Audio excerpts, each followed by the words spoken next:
What if I told you that the reason you can't relax, even when nothing is wrong, isn't stress, isn't your environment, and isn't even your problems?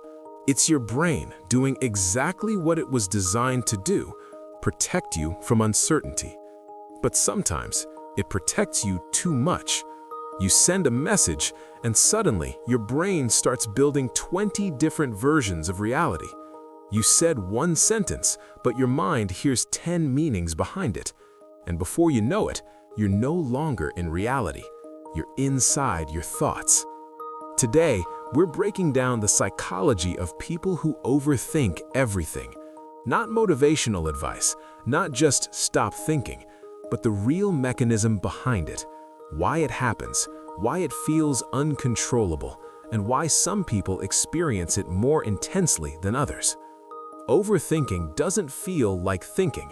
It feels like problem solving. It feels productive, but it's not. It's your brain running simulations of reality instead of experiencing reality itself. Every small action becomes a branching timeline. One message turns into how they interpret it, how they respond, what it means about you, and what happens next. Your brain isn't reacting to what is happening. It's reacting to what could happen.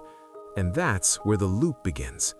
A simple trigger appears, a message, a decision, a social interaction. Then your brain assigns meaning. What did they mean by that? Did I mess something up? Then you analyze and reanalyze and correct your own thoughts. But instead of solving anything, you multiply uncertainty. Thinking becomes repetitive, not productive. Here's the trap. Overthinking feels like control. Your brain believes that if it thinks about every outcome, it can prevent failure. But you're not controlling anything. You're rehearsing fear. And the more you rehearse it, the more real it feels. Eventually, decisions start to freeze. You delay messages. You delay choices. You delay action. Because action feels risky and thinking feels safe. But that safety is an illusion. Overthinking isn't random.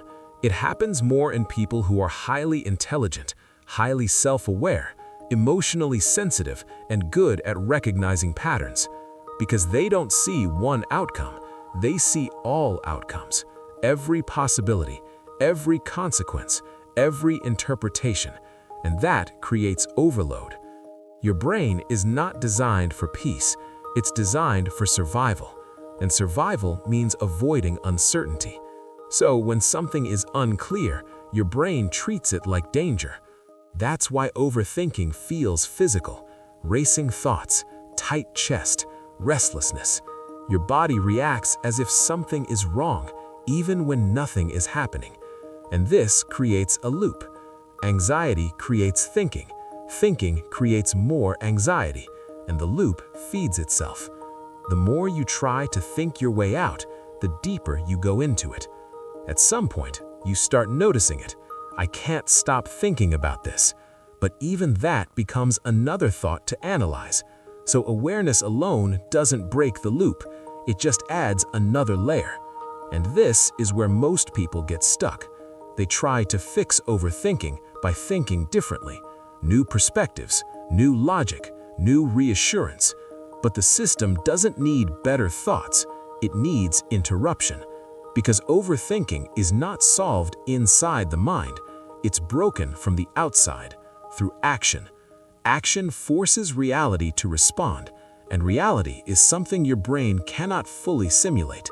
Once you act, you get feedback, and feedback reduces uncertainty, and reduced uncertainty weakens overthinking. Not instantly, but gradually. Even small actions matter. Sending the message, making the decision, taking the step, because each action interrupts the loop. Overthinking isn't a personality flaw. It's a survival system that's stuck in overdrive.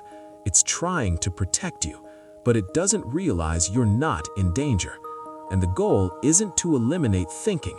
It's to stop treating every thought like a problem that needs solving. Because most thoughts are not signals, they're noise. You don't need perfect clarity to move forward. You just need enough clarity to take the next step, and that step will give you more clarity than thinking ever will. So, let me ask you, what do you overthink the most? Is it texting, decisions, social situations? Let me know. And if this made you see your own mind differently, subscribe, because next time we're breaking down how to stop caring what people think without becoming emotionally numb.